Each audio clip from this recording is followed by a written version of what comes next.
We interrupt this program to bring you an important Wayfair message. Wayfair's got style tips for every home. This is Styles McKenzie helping you make those rooms sing. Today's style tip. When it comes to making a statement, treat bold patterns like neutrals. Go wild, like an untamed animal print area rug under a rustic farmhouse table from Wayfair.com. Fierce. This has been your Wayfair style tip to keep those interiors superior. Wayfair, every style, every home. This is part 1 in a 2-part series. This episode contains discussion of crime scenes and autopsy. Listener discretion is advised.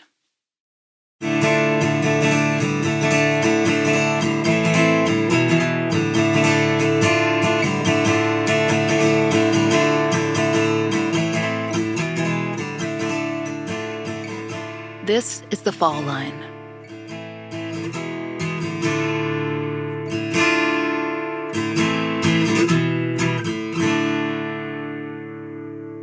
This 2-part series on the Twiggs County John Doe case will be a little different. In part 1, we'll tell you the story of the case. This man found in Middle Georgia by chance, what we know, what's been discovered, and what information has been revised through the years. And in part 2, leading forensic experts will weigh in on the techniques that are now in motion and those that could potentially be used to identify him. And so, we start on Highway 16 on the way to Macon, a route in the middle of the state. It was 2003, and like most years, early summer heat was already baking everything. Asphalt, metal, rubber. Macon is called the heart of Georgia, with highways and routes and interstates running toward it. Maybe all roads lead to Atlanta, but most freight takes a run through the middle of the state. And that day, June 14th, 2003, a truck carrying, quote, nearly 2,000 gallons of diesel fuel was headed from Fort Stewart to Macon. Per the Macon Telegraph, it was almost 100 degrees that afternoon. Heat would have shimmered across the concrete that day and across the military convoy following that diesel truck.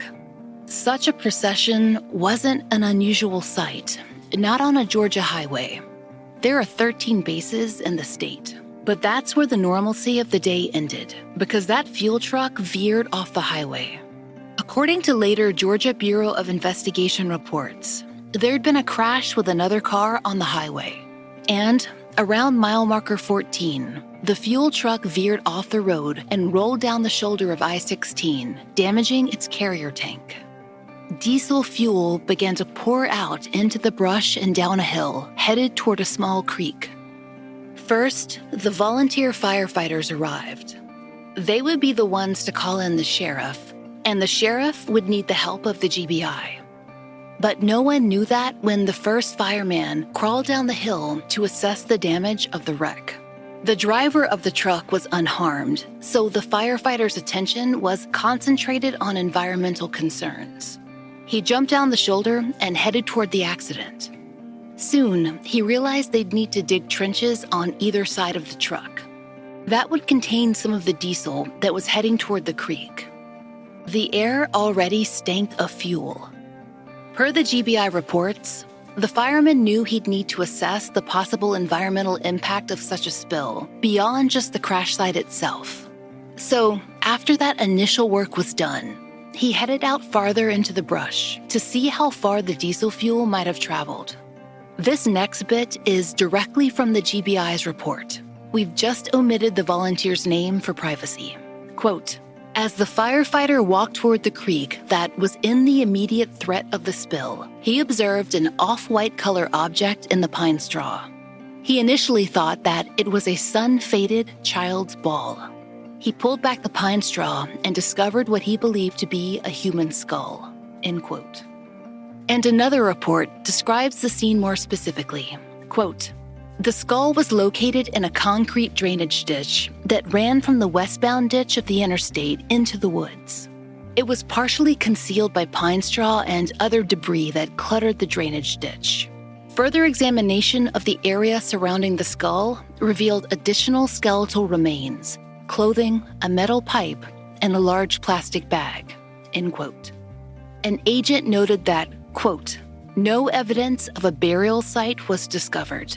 All items were confined to or in close proximity to the concrete drainage ditch that ran into the wooded area from the westbound ditch of the interstate, and that, quote, the concrete ditch was covered with silt and debris that had accumulated over time. This agent described the terrain as overgrown, and he wrote that, quote, without probing into the ground, one would not have immediately recognized a concrete ditch was present. The volunteer firemen called in the Twiggs County Sheriff, who in turn called for assistance from the GBI's Region 13 office in Perry. Longtime listeners will be familiar with this branch. They're the same investigators who've been working Shikimia Pate's case, along with the Dooley County Sheriff, since 1998. This time, though, they were deployed on a death investigation, and several special agents made their way to the scene. One of those GBI agents was Lee Weathersby. At the time, he was there to assist. In 2005, he'd take over the case, and he's still assigned today, nearly 19 years after the Twiggs County John Doe was discovered. WGXA News reported that the Twiggs County Sheriff's Office formally handed the death investigation over to the GBI. The GBI immediately made a call to Dr. Frederick Snow. In the early 2000s, the GBI had a full-time forensic anthropologist on staff. That's not necessarily a common situation, and isn't true for them today. But back then, Dr. Frederick Snow worked out of the main offices in Atlanta, and he traveled all over the state.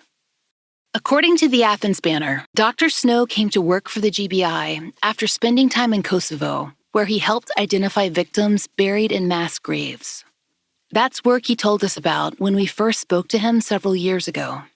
We contacted him because he'd been a consulting anthropologist on the Dennis Doe case, which we covered in Season 4, a child decedent found in a DeKalb County, Georgia cemetery. Isotopic testing would later prove that Dennis, whose cause of death was unclear, though he did have cold medicine in his system, had lived in the South Georgia or North Florida region. Dr. Snow was still fairly new to the GBI when he was called out to the diesel spill to examine the human remains. Per the case file, Dr. Snow had agents photograph the scene and lay out a search grid before he arrived. By the time he made it down from Atlanta, a drive that takes just about 2 hours, the scene was full of people from different departments and offices. Because they didn't just have a death investigation on their hands. There was also a crash and an environmental emergency. And it was growing dark.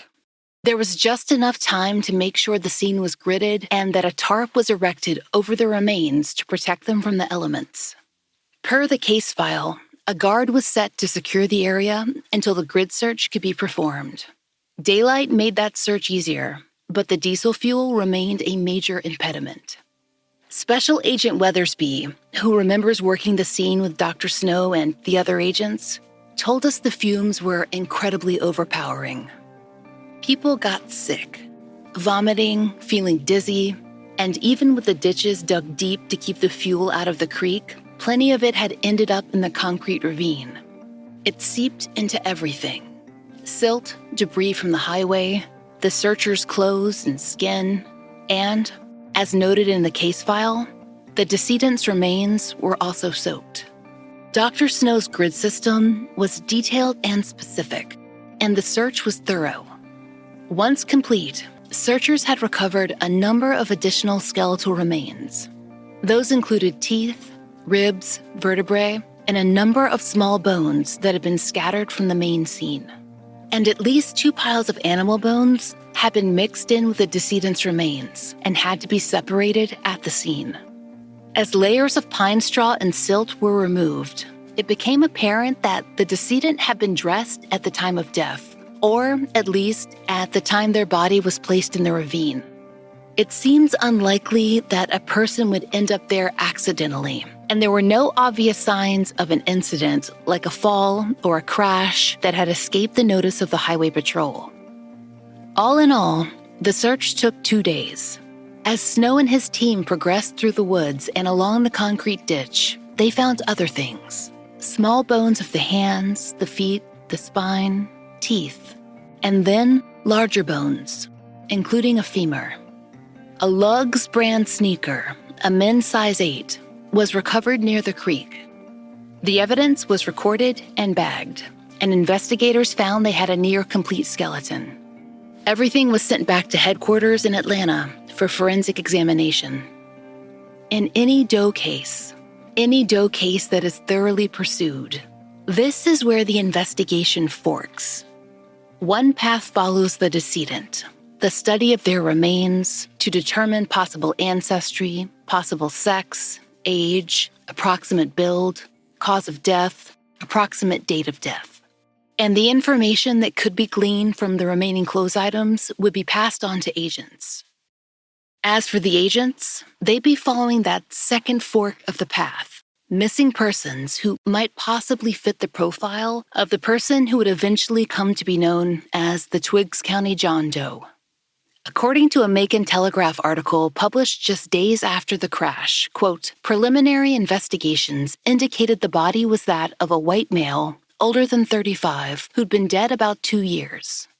That quote came from Assistant Special Agent in Charge, or ASAC, McDaniel, who was the second in command at the Region 13 office. Per the Telegraph, he stressed this information was very preliminary, and a full exam would need to be conducted before the profile was more concretely established. Still, when the article ran, it naturally brought in calls and tips, largely from people whose loved ones were missing. Agents also began to check with neighboring counties for any missing persons reports. A few possibilities were immediately ruled out based on the condition of the decedent's teeth. Dr. Snow had observed that they were in excellent condition. The few fillings that the Twiggs County John Doe had were made of an expensive ceramic composite, and he had no dental abnormalities. We don't have Dr. Snow's field examination report, but it's likely he did a quick age estimation based on whether certain bones, like the cranial sutures, had fully fused, and then looked for degeneration in other areas to calculate his guess. As for ancestry, which non-anthropologists normally think of as race, Snow may have made a guess based on a rough estimation of skull features. He would, however, have done more precise measurements during his examination and used 4DISC to analyze those results. 4DISC is computer software that allows anthropologists to compare the measurements of various parts of a skull to a large database. That database helps create smaller data sets for various groups of known individuals, creating ranges for ancestry groups, biological sex, and other categories that might be used to identify a decedent. 4DISC is certainly not perfect, but it's a more complete comparison tool than what used to exist, a system based off a few small museum collections that didn't reflect the general population. Back at the Atlanta main office, Dr. Snow's examination began.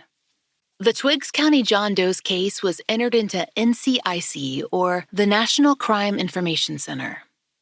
It seems that Dr. Snow's findings were consistent with much of what he'd observed on the ground at the accident scene. After he was finished, the GBI Region 13 office had the following information. The decedent was male, aged 30 to 50.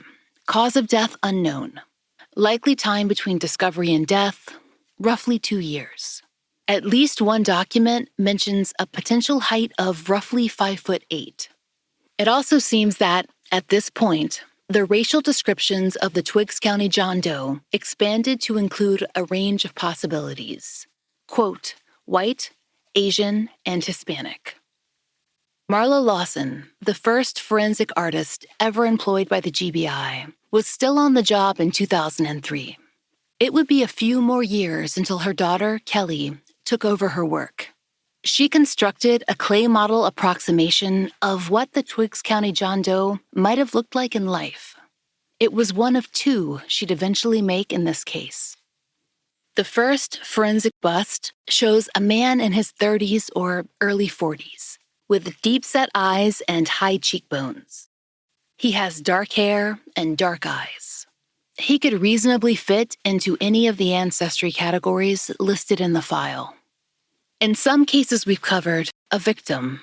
And we can't say for sure that the Twiggs County John Doe is a victim, although homicide seems most likely, is embalmed and buried or cremated after examination. In cases where few samples are taken, that has led to difficulty using newer technology, especially DNA technology, to help resolve a case. At the GBI's main labs, though, the decedent's remains would be kept intact for future examination and testing, and both would come not just once, but several times over the years. First, an entry into NamUs, then a forensic re-examination, and, most recently, samples taken for isotopic testing, not something that was possible in 2003. Back to that year and the original exam, Dr. Snow also recorded details on everything the Twiggs County John Doe was wearing. There were nylon track pants, which were GAT Jeans brand in men's size 30, with the lot and laundry tags still intact. There was the lug shoe, size 8, most likely belonging to the decedent and found near the body. And there was an Odo brand collarless pullover shirt, dark in color.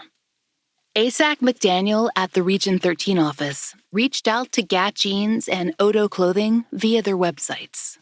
He was interested in following the trail of each garment, from designer all the way to the storefront, to see if a purchase could be traced to a specific store, or maybe even a particular person.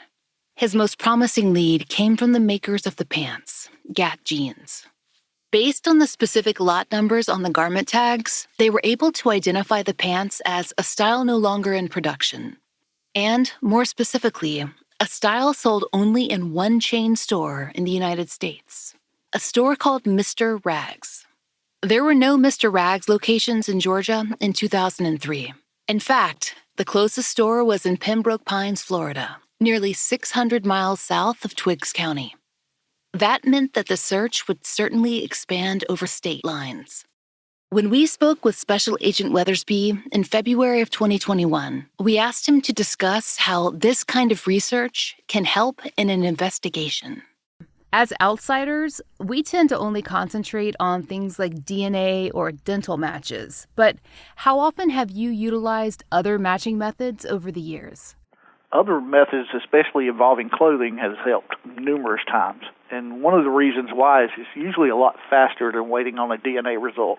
If you can see a laundry mark or a laundry tag in someone's clothing, you can get that information by making a phone call and maybe even track down to, if not a particular store, it's sometimes even a particular customer. If you can do that, that's a lot quicker than waiting 6, 7, 8 weeks for DNA to come back.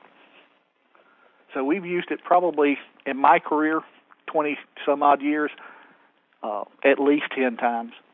Has it ever solved a case for you? Well, in the fact that it gave us the identity of our victim, and that led to who killed them, yes, it solved it. The identification is the most important step to finding who killed your victim. So, yes, it's led to it. Not normally directly, like it doesn't absolutely tell you who did it from the start, but once you know who it is, you know who to ask about. Where was this person at? When did they go missing? Who were they with? Those questions led up to finding the killer. The Twiggs County John Doe's case file is hundreds of pages long, and much of that work is devoted to the possible identity matches for the decedent. Florida was a good lead, but not the only one, and there are several possible missing persons reports that bear mentioning here.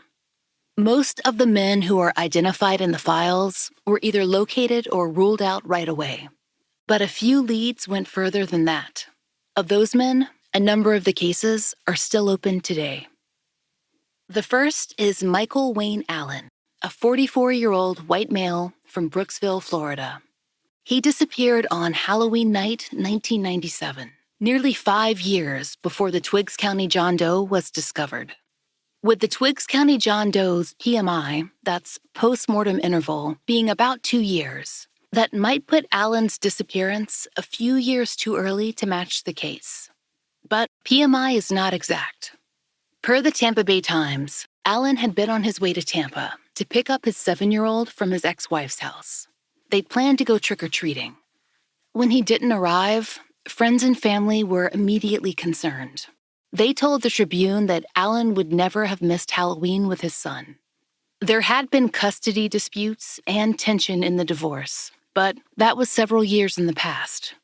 Allen's mother, who was interviewed for the article, didn't think that had any relation to his disappearance. And no one thought that Allen would just take off either, especially not with a small child in Tampa and a 19-year-old son from a previous marriage living up in Georgia.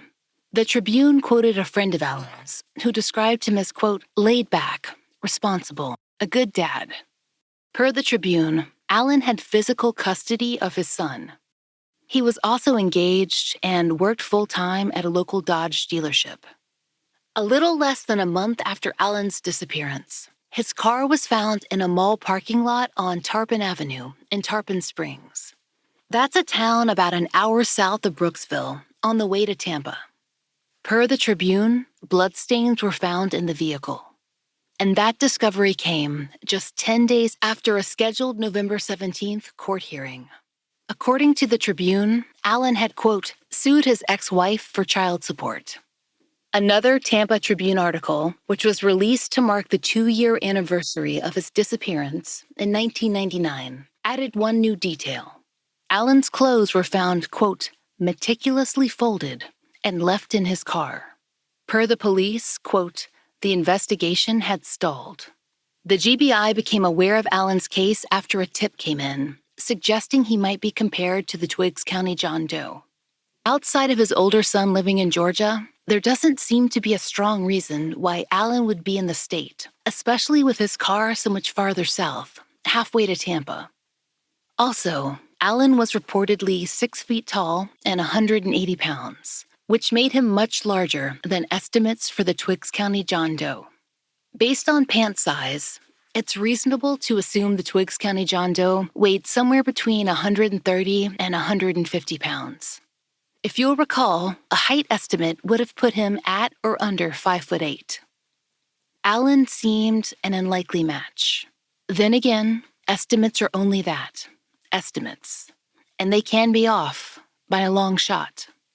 That was the case for Michael Allen. He was eventually found and identified in Tampa in 2012. Per the Charlie Project, his skeletonized remains had been discovered underneath a bridge some years earlier. However, a forensic anthropologist's estimation had classified the remains as those of a black male. According to the Tribune, the initial forensic estimations had also placed that decedent at 5'8", not 6 feet, and at 50 years of age. So, Allen's case wasn't compared. But DNA testing finally brought the match, and according to the Florida Department of Law Enforcement, his death was ruled a homicide. We've been unable to find any further updates on the case, not past 2012. We're not even sure if it's still open. A second possible lead developed differently, through one of the earliest missing persons websites. Per the case file, in 2003, Asac McDaniel came across a particular photo on the website Missing Persons Throughout the World. It was a site that was something like a first-generation Charlie project, but much less searchable or user-friendly. On the site, he saw a photo of a missing man, Louis Joseph Amanzio, who seemed to bear a strong similarity to Marla Lawson's forensic reconstruction. Amanzio, a real estate agent in Miami, disappeared on August 4th, 2000. He's listed as a white male, 27 years old, 5'8", and about 180 pounds. There's almost no trace of Amanzio online, not in the Florida databases for missing persons or homicides or any updates in the news. There's no NamUs entry. The only source of information is his Charlie Project page, which hasn't been updated since 2004. And the website Missing Persons Throughout the World no longer exists. According to the case file, it seems that he was ruled out on the Twiggs County John Doe case based on his dental records. Again, there are no updates.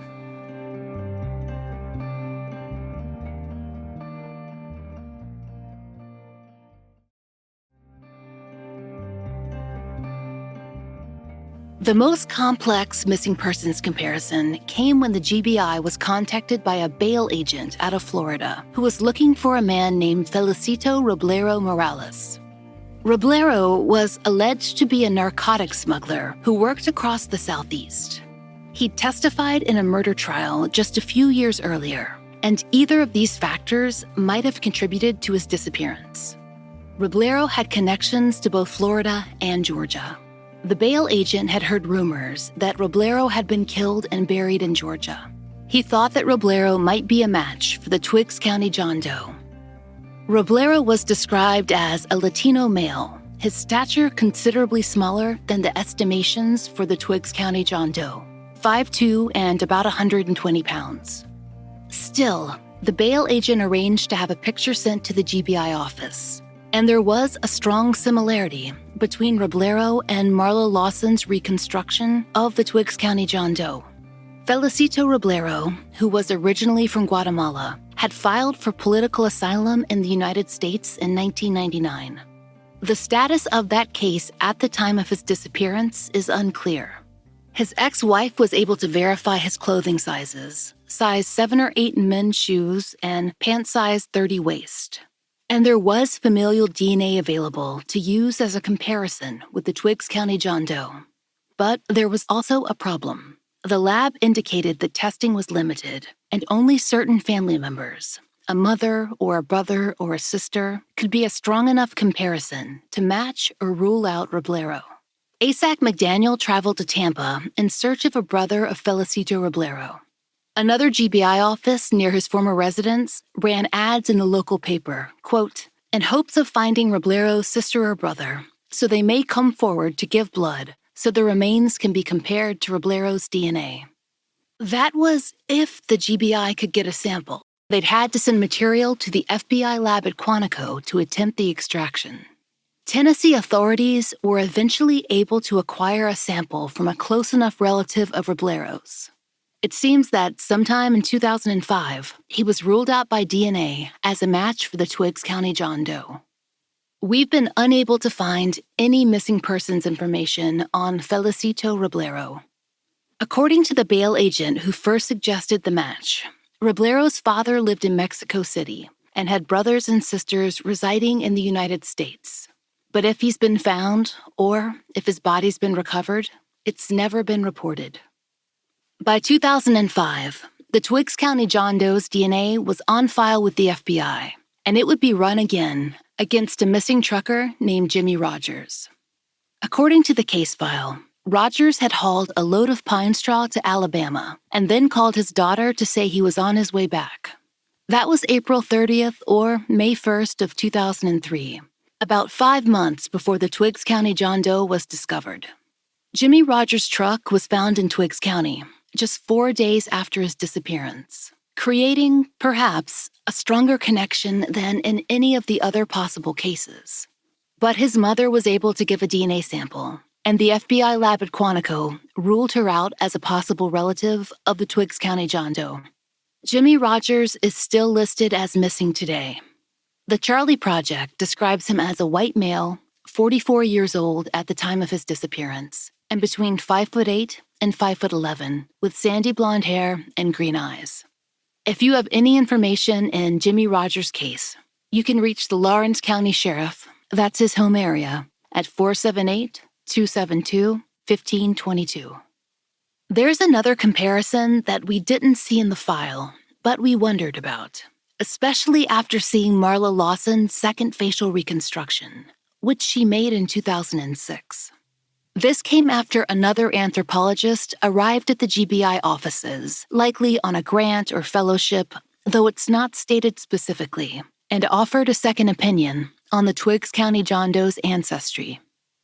So, to talk about that comparison, we need a little more on forensic anthropology and why ancestry estimation can never be an exact science. Forensic anthropology is a science that changes, just like any other. It refines, redefines, rethinks. The human body doesn't change, but our understanding of it does. Standards change. Larger and better population comparisons are made. Scientists learn more, see blind spots, reassess. It's why it's so important to have cold cases re-examined, especially in light of new scientific understanding that doesn't begin or end with DNA or new technology.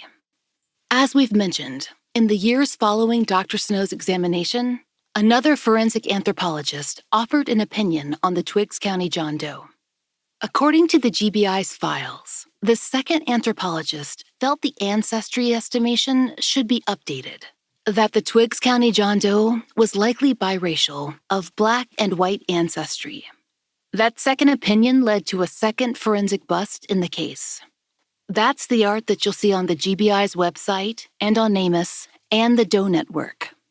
We spoke with Dr. Amy Michael, a lecturer at the University of New Hampshire and a biological anthropologist who's appeared on our show before. She's our resident expert in all things forensic anthropology. We asked her to talk to us about how and why ancestry estimations change and how the field currently views ancestry estimation in Doe cases. Could you give us a current feel for the anthropological view of determination of ancestry and any debates in the field? So ancestry is probably the hottest topic in our field right now. Anthropologists have long concerned themselves with ancestry, or what the general public calls race, for decades. And we long ago joined other biological scientists in describing how race doesn't exist.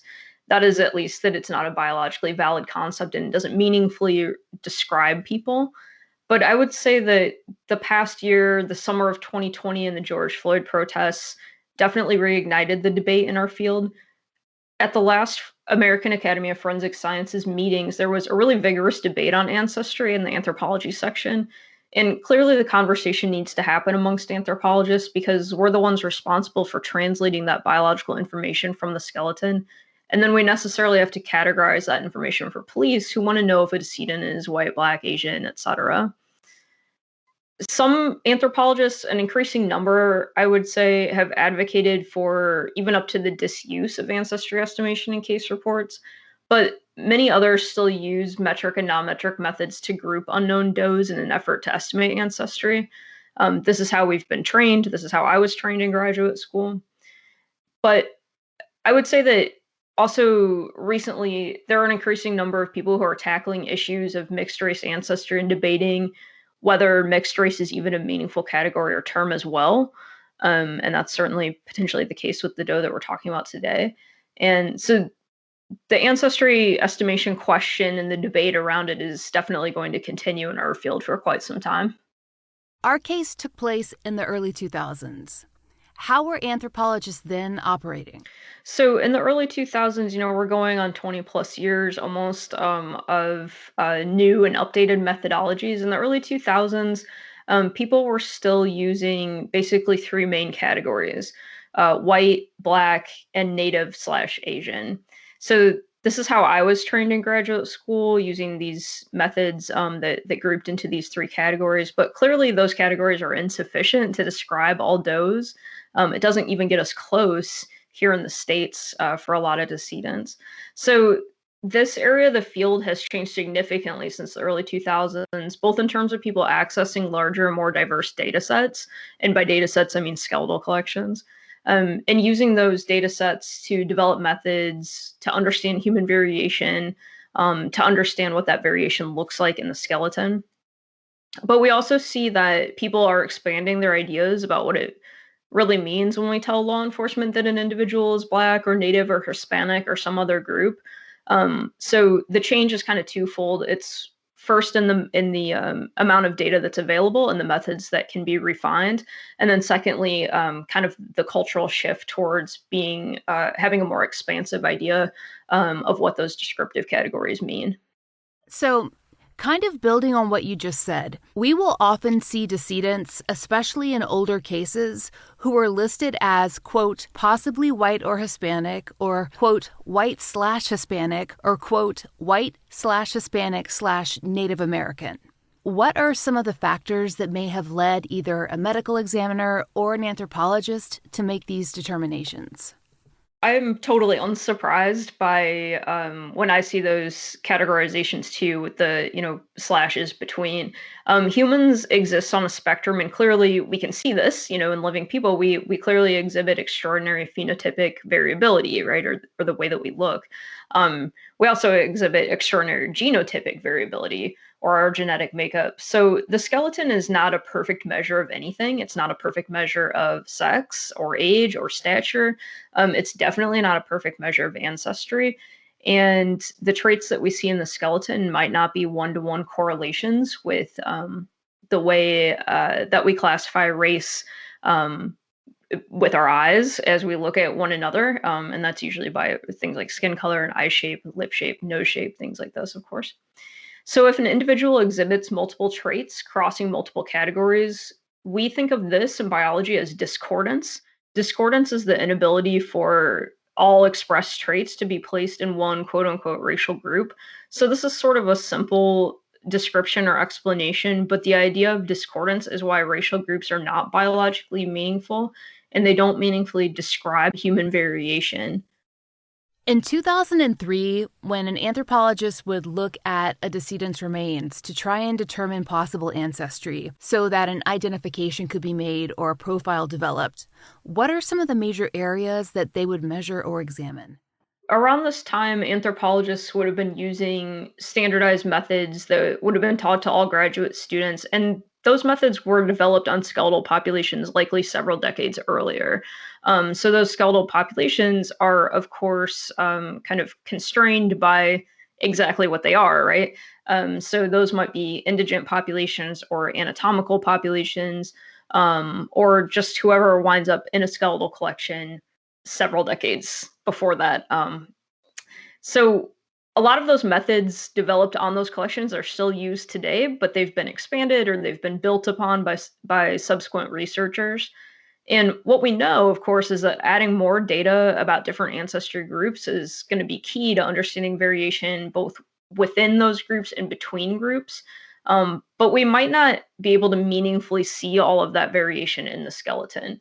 So the anthropologist would have examined likely the skull and maybe several postcranial elements, but we definitely know that the skull, and I'm including the teeth in that, contain much of the variation used when we describe different ancestry groups. So they would have been looking at things like the shape of the nose or the nasal opening, the shape of the eye orbits, the flaring of the cheekbones. All of these and more could be described, and they could be scored, and they could be measured. Potentially. The anthropologist might have taken measurements of the different distances between various points on the skull. We call this cranial metrics. And then when you take kind of the sum of these things, whether you're looking at metrics or measurements or non-metric data, which is just kind of like shape and size, we would compare all these data to individuals of known ancestry, or at least ancestry that law enforcement identified them as or that they self-identified as. And comparing these data to known groups is what we do to figure out how to best describe the unknown person. So this is what I would assume would have been happening. I know you haven't seen the specific bone measurements or photos of the victim's remains in this case, but based on your knowledge of the field and what you know about anthropology in 2003, 2004, 2005, what kind of factors would have led to someone revising that original ancestry estimation? So it's not uncommon to revise a case report or to take another look at methods. Biological profiles get revised all the time when there are improved methods or when potentially more data sets become available. Ancestry estimation, like all skeletal analysis done by anthropologists, can also be totally subjective. It's more likely that the estimation will be more accurate when done by an expert. And I don't mean just an anthropologist. I mean an anthropologist who's specifically an expert in ancestry. So somebody who has looked at thousands of skulls and studied really closely the patterns expressed in small portions of the midface is going to simply be better at estimating ancestry than somebody like I am. This is not my expressed research area.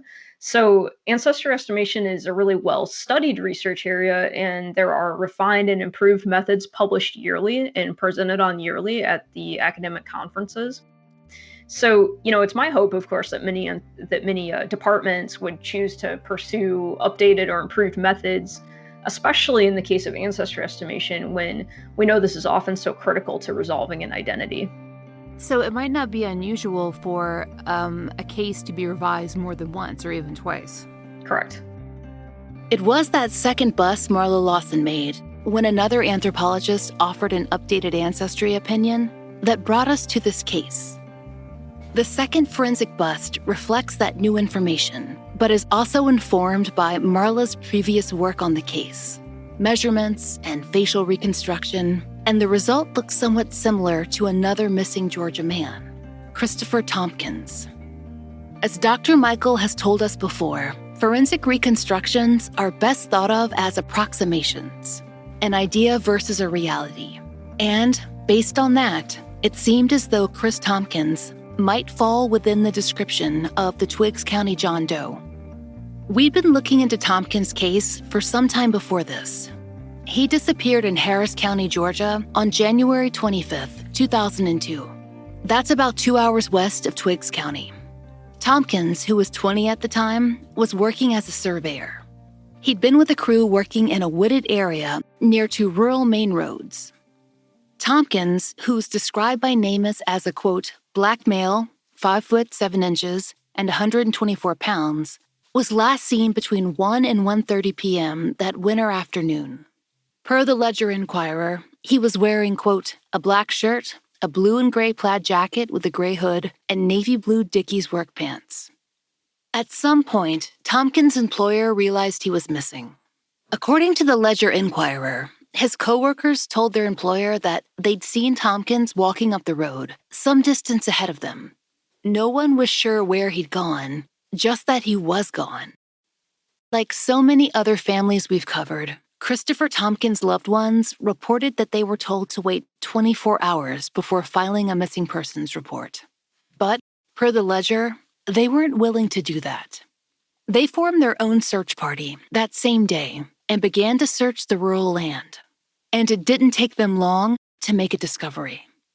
Christopher Tompkins' mother told the Ledger Inquirer, quote, what we found was puzzling and did not make sense in light of what Christopher's coworkers told authorities.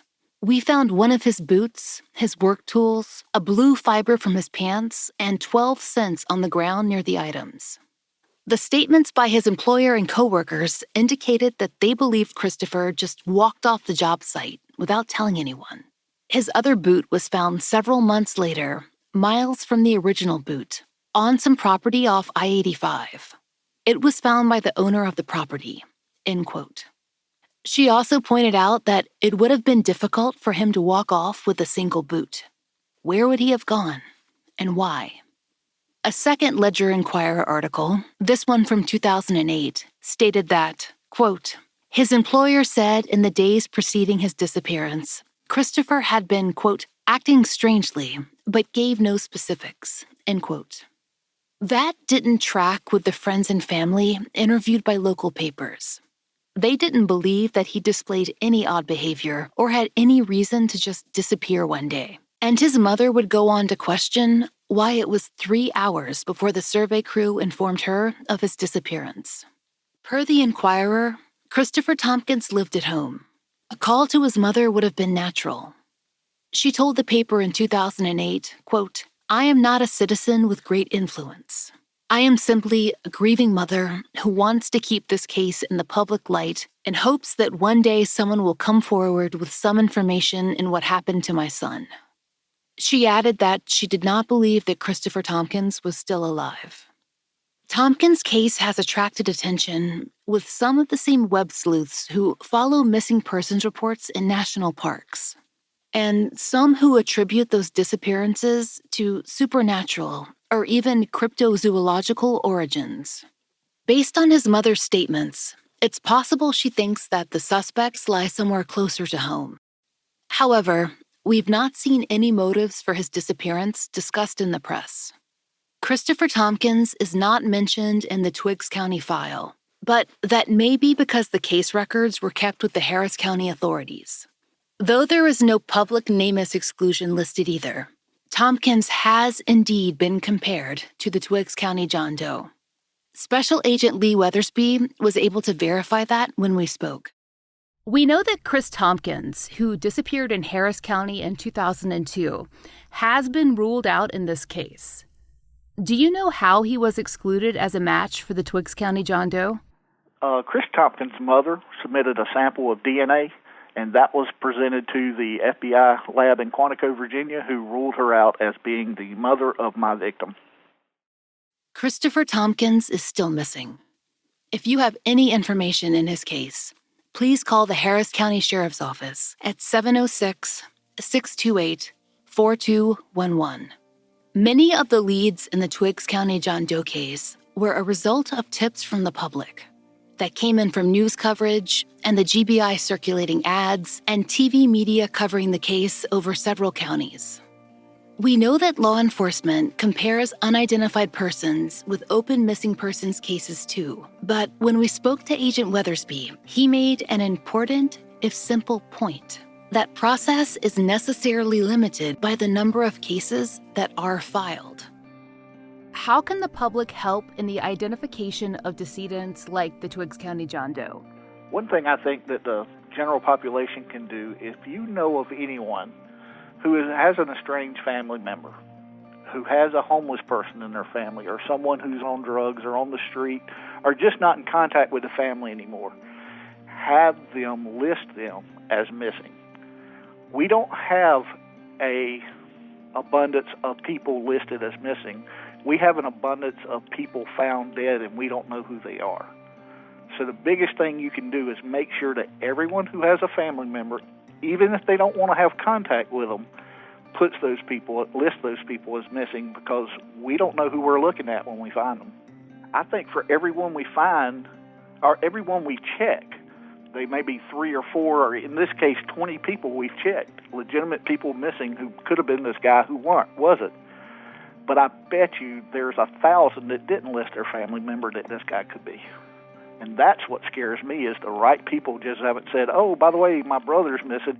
If any of this gets one family to give to list their family member as missing, and we find them, every bit of it was worth it.